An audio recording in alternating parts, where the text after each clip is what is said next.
What's up? Nothing much, just Wednesday. I know, man. I know. We've got to get healthy and our schedules in sync again.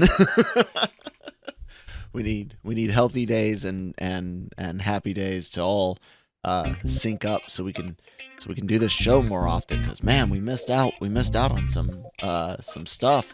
That's all right because we're here today on the Daily Cup, almost daily, occasionally daily cup of genre here on the Genreverse YouTube channel and Genreverse Podcast Network, available on all your favorite podcast apps like Google, Spotify, Apple, and more. I'm Kyle. That's Manny. And yeah, hit the subscribe button. Follow us on that favorite app of yours for podcasts. We've got Twitter information on the screen in front of you. Description box down below. Check out the website lrmonline.com. And yeah, there's lots of great content here besides Daily Cog. We've got a lot of anime stuff on the YouTube channel. Of course, Breaking Geek Radio, the Cantina, and more. So yeah.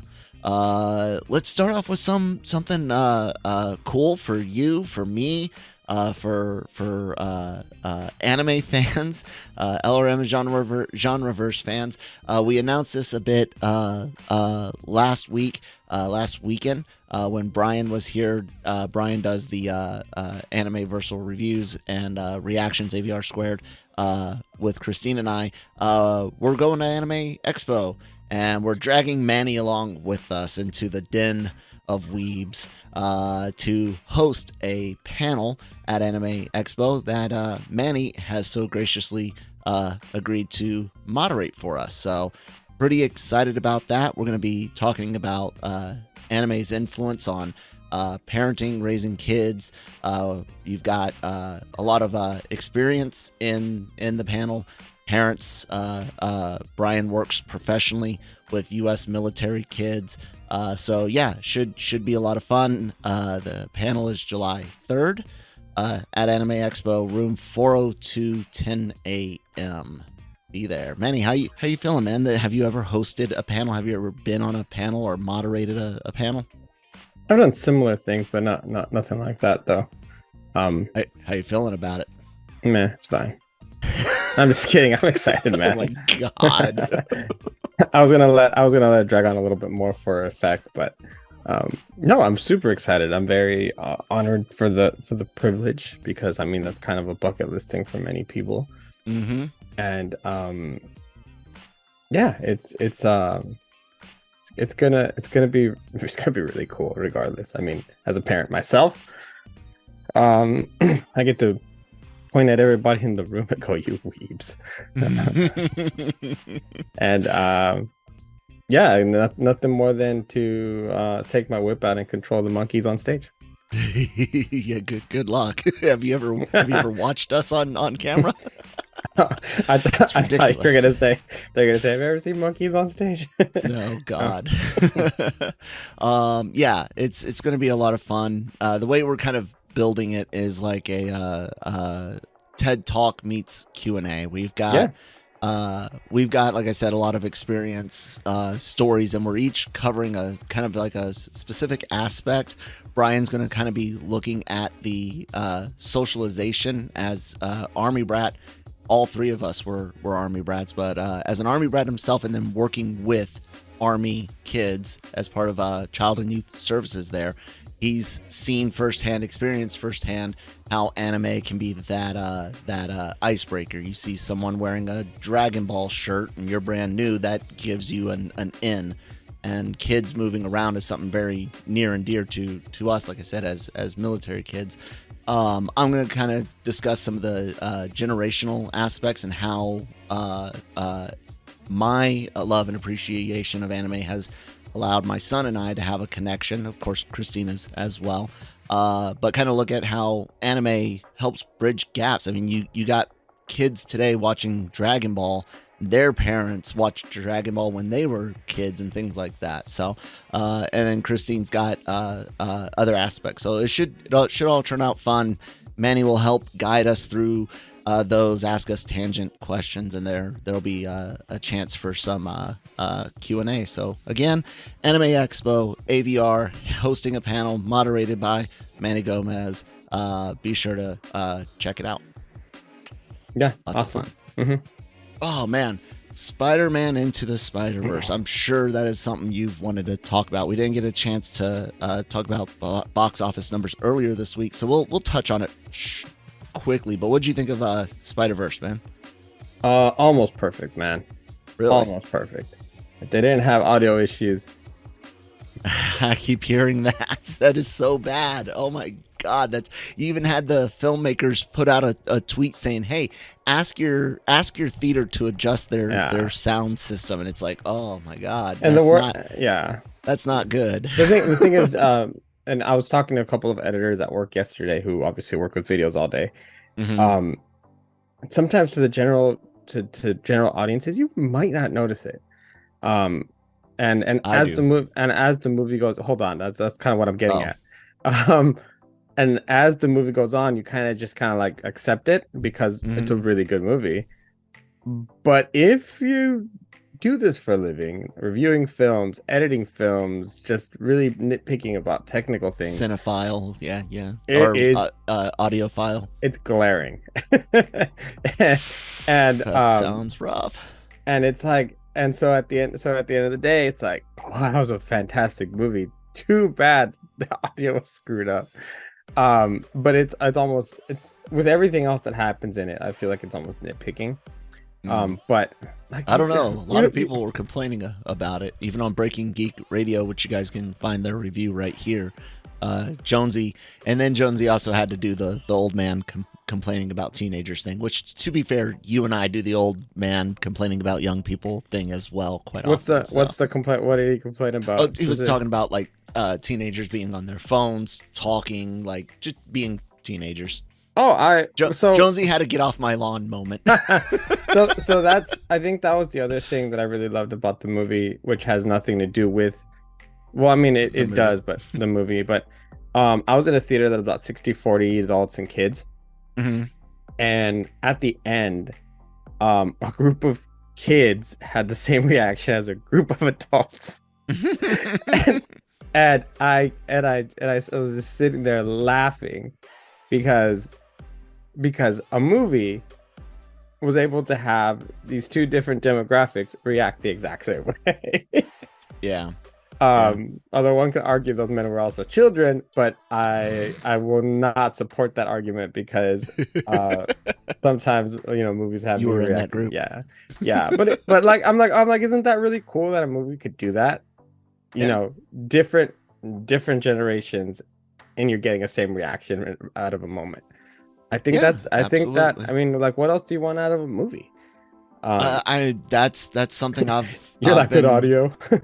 Good audio. That's something I've mentioned, time and time again about certain products like Star Wars, for example, most recent season of Mandalorian, that there are ways to make things appeal to all ages, and when you do that, it's great business sense because you cast a wide net, but two, you don't limit yourself at all. You don't limit yourself in the front end with the marketing and the movie itself, to where it's just parents going just for their kids. You then build a fan base in the older group that have money to spend on collectibles or whatever. And it's not just Spider-Man. Again, I'm talking just in general. And it's fine to make things for kids, but it's nice to hear that while the first movie did well relatively, it wasn't the financial success of other animated films, that they didn't go a route with this to just capitalize on 10-year-olds like Mando season 3 kind of seemed to do. So that's good. I'm happy when something can appeal to all ages and be equally enjoyable. Have things for the 10-year-olds, and then have things for the almost 40-year-olds in the audience as well. So bravo to that. 221 million worldwide so far. Again, it's animated film and it's not Disney, so it's good, but these films are always these types of animated films that don't have that that Disney or that Illumination thing. I don't know. It's weird. I was really hoping this one would do better. But it's still not bad. I thought it was going to do a little less, actually. Really? Yeah, but so why? I don't know. Just a feeling. Yeah, that's what I was happily surprised, especially when I saw the 19 million from China, being how kind of, jerky they've been. Yeah. So yeah, it was nice to see. I didn't mind at all. I was like, okay, yeah, all right, I see, and I think it's good. I think it's gonna have a really good legs, and should do well enough. Yeah, the issue now is how many screens is it gonna get with so many other films? Transformers this weekend, Flash next weekend, and then Indy the weekend after that. I mean, it is a jam-packed June. Did you hear the issue with Tom Cruise, Mission Impossible? Oh yeah. I heard. But I heard. To be fair, what are you doing putting a movie that close to a movie that is gonna hog up all the IMAX screens? I don't know.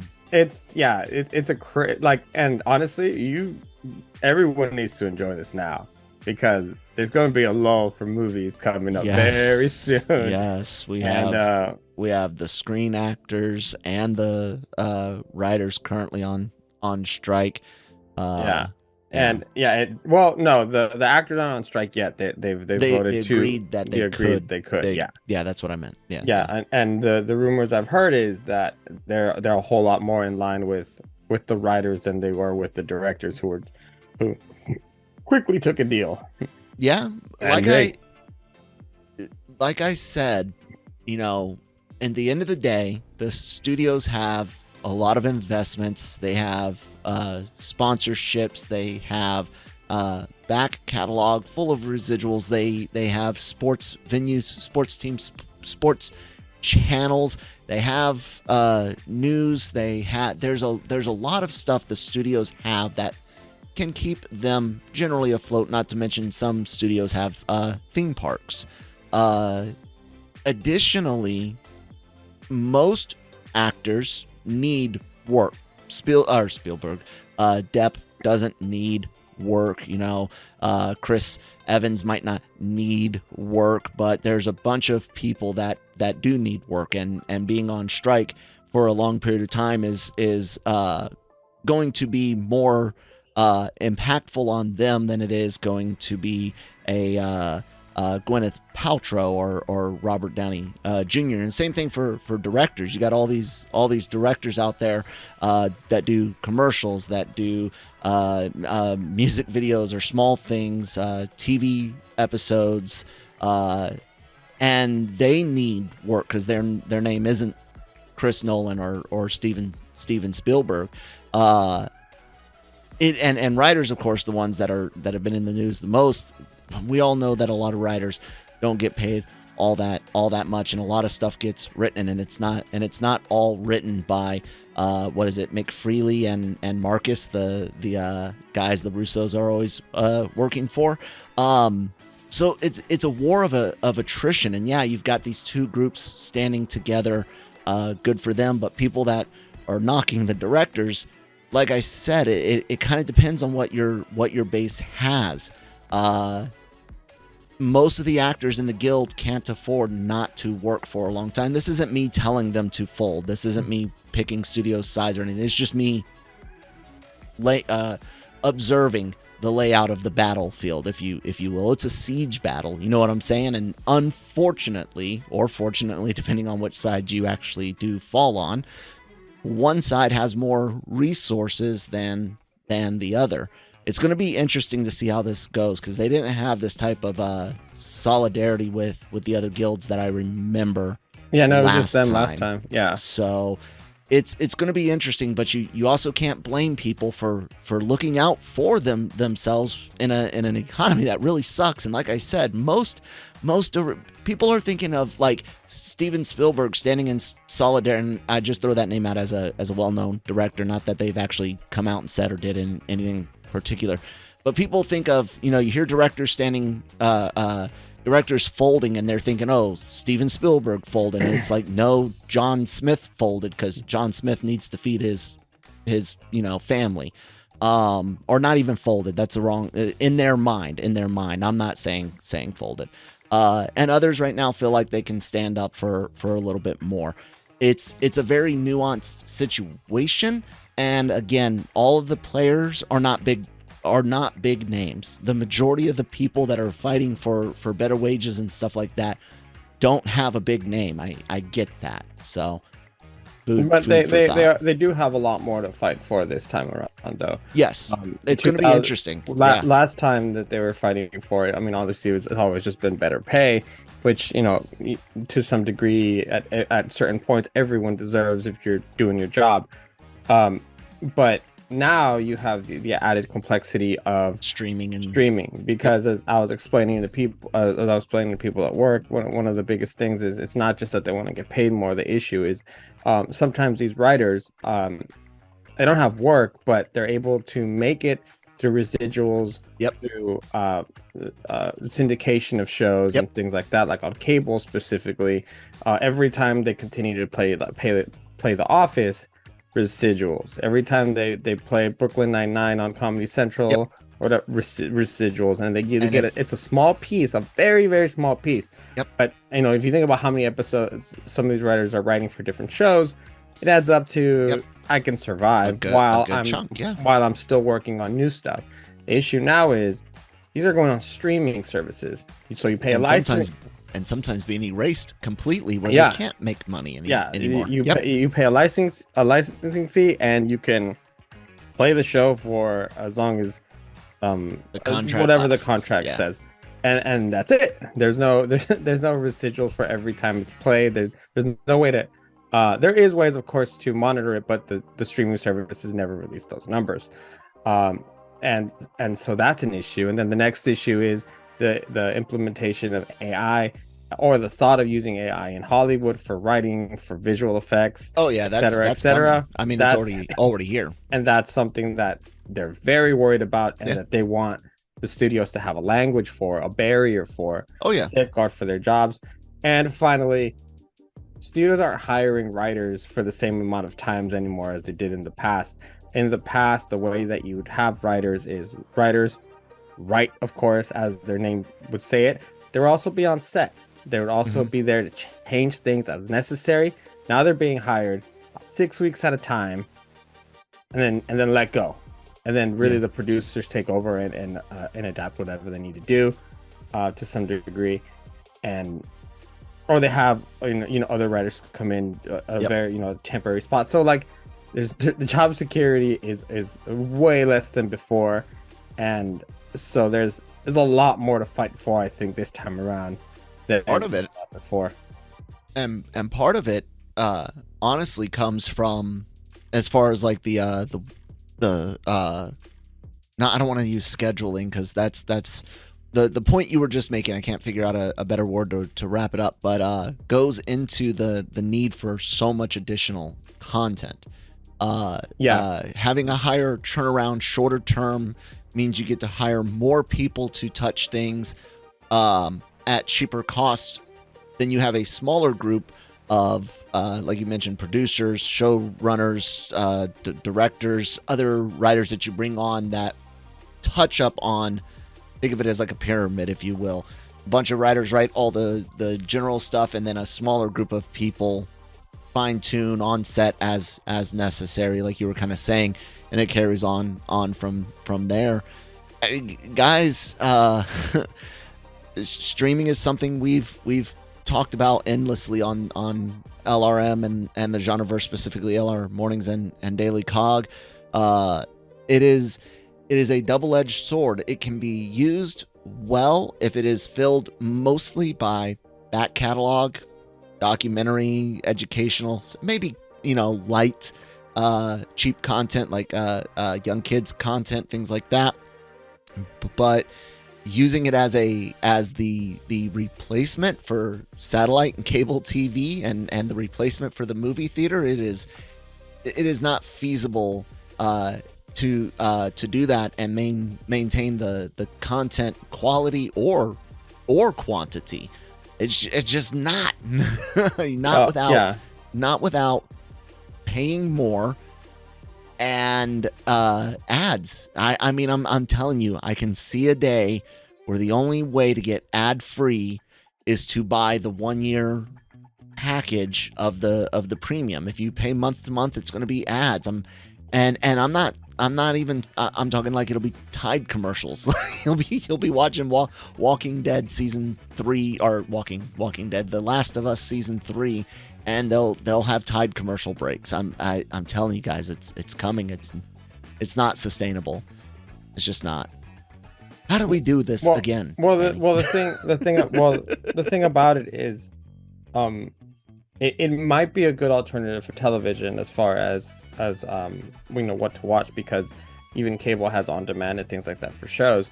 Mm-hmm. But we have found out through the last year now that even everyone's folding as far as movies, because everyone was so scared that, oh no, streaming's gonna kill movie theaters because it's gonna be streaming exclusives, and they've backed off. They had to, because couldn't make money that way. It's very simple. So I mean, I have examples from every studio. Smile was supposed to be a Paramount Plus exclusive. Mm-hmm. They screened that movie one time and went, yeah, that's a bad idea, we're putting that in theaters. Mm-hmm. And it went on to have really be very, very successful. And Zaslav, when he's in his last meeting, says they're not doing that anymore. Yeah, it was a pandemic. It was a pandemic kind of decision to do that, and then they continued on with it for a bit for some movies. But they're not going to be. None of their movies are going to be going on streaming unless they've already been in theaters. Yeah. And Disney is now doing the exact same thing. The Boogeyman which was just released this weekend, was supposed to be a Hulu exclusive. It wasn't. It ended up being in theaters, and it's gonna do well enough to make a profit, because horror movies aren't expensive to make. They're not. But what did I just say? It's gonna make a profit. Was it gonna make the same thing on Hulu? Absolutely not. No. Max's was supposed to have Blue Beetle as an exclusive, and it's gonna be in theaters. Yes. I mean, and so going forward, Kyle and Manny were right. You cannot put feature films on streaming services and expect to make money. It's funny because I text my buddy over at Disney and says, man, that movie was really gonna go on Hulu, and he's like, yeah, I'm really glad it didn't, because the audio is so much better in theaters. There's a lot of little effects that you'll only get in theaters, unless you're Spider-Man. And then across the Spider-Verse. and then you know what my next message was? I was like, man, you guys really screwed Prey then. Because that movie would have been amazing in theaters. That movie would have made a lot more. Yeah, absolutely. Yeah.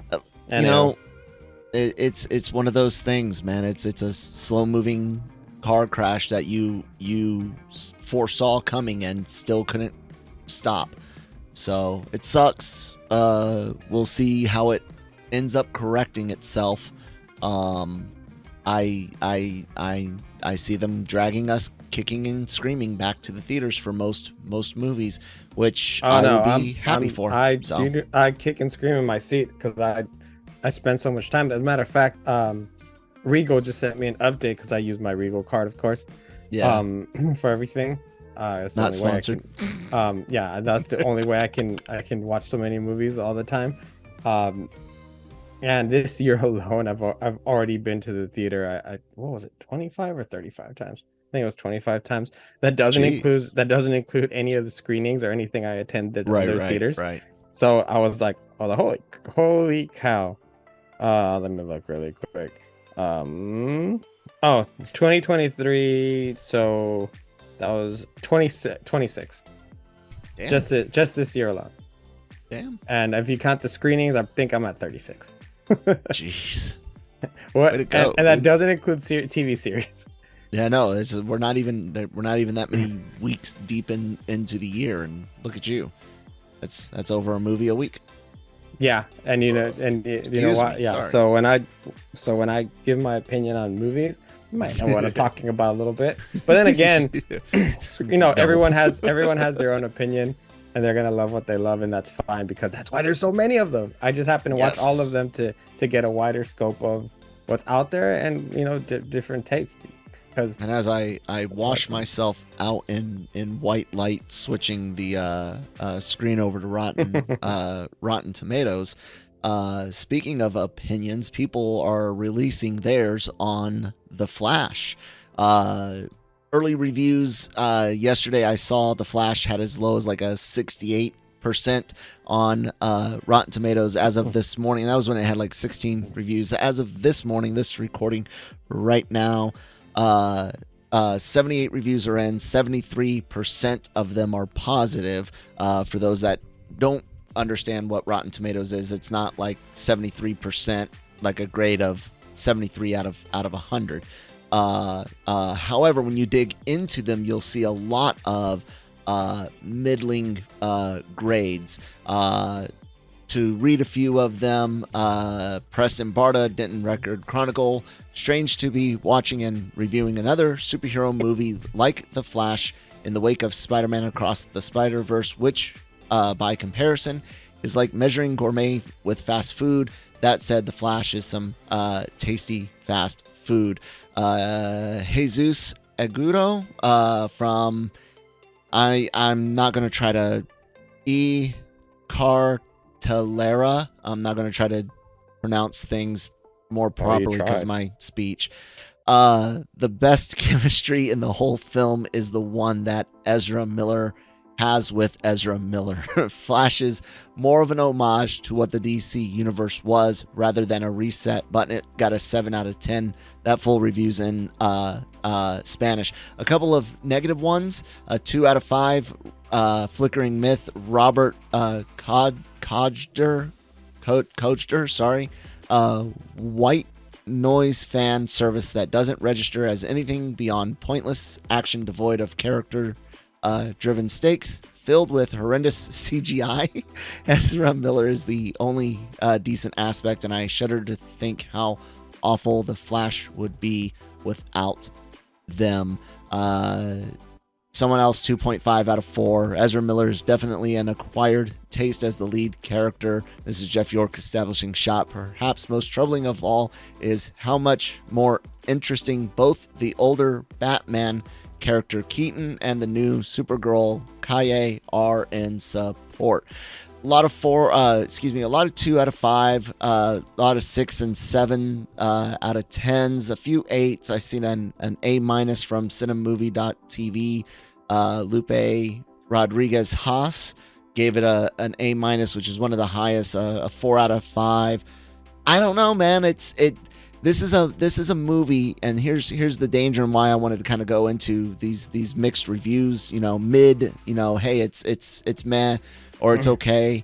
Type reviews is the budget, of course. This is a movie that originally was set to be out in like 2019, along with Cyborg film and stuff like that. There's been rumblings of a budget as low as 190. A lot of people saying 220, but even recent rumblings, according to some outlets, of it being $330 million after reshoots and marketing. Man, I don't know. If it's got a $330 million budget, dude, this movie needs to be clearing close to $700 million worldwide to be profitable. Do you think that happens? It'll be fine. I don't think it's gonna make. That wasn't the question. Is it profitable? Yeah, it's profitable. Okay, I think it is. It's on not on the Flash though, on Keaton alone. That's my opinion. and I can't really. Honestly, I hate Rotten Tomatoes. Uh, just Well, that's why because I read specific reviews. I know. Yeah. Just because they're very keen on always releasing initial numbers, and usually they'll go up or down depending on the Yes. film. Most of the time, for example, Marvel movies, they have initial very high ones, and then they drop. They come down. But you never hear about that again. So the one actually that I take a little bit more is really audience scores. Like what are the people who are coming in and watching this, because sometimes like I don't know what it is about critics, but they hate non-Marvel superhero movies and horror movies. Yes. It's so hard to get horror movies to get good grades at sometimes, because I just don't know if they understand the genre. Like, yes, this is campy and kind of dumb because that's what it's supposed to be. Yeah. You know, a slasher movie, has so many different check boxes it needs to check off that are kind of dumb. That's what makes it, what it is. Did the victims run while the slasher appeared to walk and yet keep up? Check. Good. So the laws of human anatomy and physiology and physics do not apply in horror movies. Keep going. Yeah. So I hate critic scores and stuff like that. I do not read reviews because sometimes I do feel like it can poison the well as far as an opinion or reveal too many things. Yeah, I don't know. But we know that does play a factor to people, because what happens is, instead of you and I bringing this up and saying, hey, what do you think about these reviews and how do you think this will affect the money, you'll have certain people on YouTube take this and be like, this is why you should have fired Snyder earlier, or this is why you should have made Snyder the head of DC Studios. And they take this and drive it, and then they feed into that internet bubble of people, and you get those that are going to not see this because of X, Y, Z, or they're only going to see this because of X, Y, Z. It does play a part on people, whether the critics mean it to or not, and whether people realize or not, just simply by the ability. And think about what it's going to be like when we get into the fall, closer to the Marvels. We all know how much the internet loves Brie Larson. So you're going to see that. I love talking about it because of that business side of things, and I love the forecasting and things like that. I'm getting better. I used to really, really suck at it, but I'm getting better, which I like. Overall, yeah, of course. Come on now. But it is something that does play a factor, and there are still a large amount of people that look at reviews, and that might not mean whether or not they go see it, but it might mean whether or not they go see it opening night, where they are waiting on that audience reaction instead. And we know how heavily movies are front loaded, and in a summer season like we're getting this year, where weekend after weekend you've got a big hit, you can't really afford for people to be willing to wait, because then the big format screen or the premium recliner seats might not have that movie the next week, and then they're like, I can wait. Movies come out so fast these days. I can wait 90 days. We have a whole theater with recliner seats. So yeah, I know you guys are lucky. I've got crap here. So yeah. So I mean, the Flash in itself has so much going for it and against it. I always decrease the value of a film if it keeps getting pushed back and pushed back and pushed back, because it means that it's been tinkered with a lot. The movie that did very well, Black Adam, anyone? Yeah. That's all The Rock. Let's put it that way. Anyway, I keep saying now. The other thing is, it also has to, climb that hill about Ezra Miller and all his stuff going on. It has the issue also of being stuck in somewhere inside a multiverse tunnel between the DCEU extended universe and DC films, and what does it do now? and then what it has going for it, of course, is Michael Keaton. It it has the fact that it's bringing back some really beloved characters that we liked. Michael Shannon Zod was really good. Mm-hmm. And then the introduction of Supergirl, a different Supergirl than Melissa Benoist, and I'm interested in seeing, like, is this movie going to get the Snyder Bros push because of the fact that technically it's still in that universe. So it's, it's like, all right, here's the thing. I'm going to go watch it. I'm not worried about it because if it doesn't do well, it's not necessarily part of Gunn's universe anyway. So whatever. But I'm still gonna go try to enjoy it, and if it's bad, I'll let you guys know it's bad. Because I remember sitting in Batman v Superman, which to some degree I really liked, and with Jammer on it, and I sat there at the end of the movie going, oh, people are gonna hate this. And because I gotta be honest, like it wasn't gonna be for everyone, and I felt the same way about Jurassic World Domination. It was fun as a fan, but as a film, it had problems. Yeah. But I agree with you on the whole reviews thing, because there's not a week goes by that people ask me my thoughts on films, and by the end of it, they go, all right, I guess I'll wait. Or, oh, okay, I'll go. I know what, I think I'm gonna go watch it tonight, or I'm watching it this weekend. I'm glad I talked to you.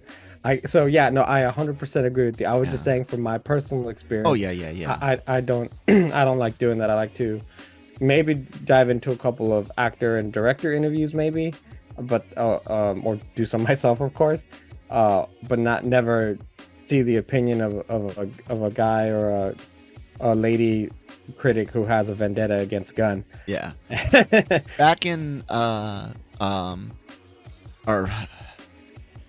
sorry, I was going to start a different story, but then I kind of got lost. When it comes to people asking you for an opinion, that is the kind of thing that I like, when people have a critic or a friend whose opinions mesh with them enough that they can use that opinion to be a little more discerning, instead of taking, say, an aggregate score and making a choice based on that. If there's an opinion out there, like there's some movies back in the day Brian would go see, and there's how I was going to connect these two. Brian would see, because I wasn't super interested in, but it was like, yeah, if Brian says it's good, I trust his opinion well enough. Things like that. So that's when it's good to use critics. If you've got a friend in the business, or there's a particular critic that you read often and they jive well with you. But yeah, just making that choice solely off of the aggregate scores is definitely not the best way to do things. So anyways, we'll see how it goes. I wish it nothing but the best, specifically so that way it'll make money for theaters. I know early reports, and we talked about this on an episode a while ago, as my cat tries to climb up behind me. Hi, Keone. What are you doing? Just being a cat. I know, but she doesn't usually get up on my shoulders like that. I think she just wants some screen time. We talked about that it wasn't tracking as high as some would hope. So we'll see how it does. Yeah, not in my area whatsoever. Well, I don't have any other stories, Manny. I'm good. Are you good? Yeah, but let me ask you this Sure. Burning question. Excuse me.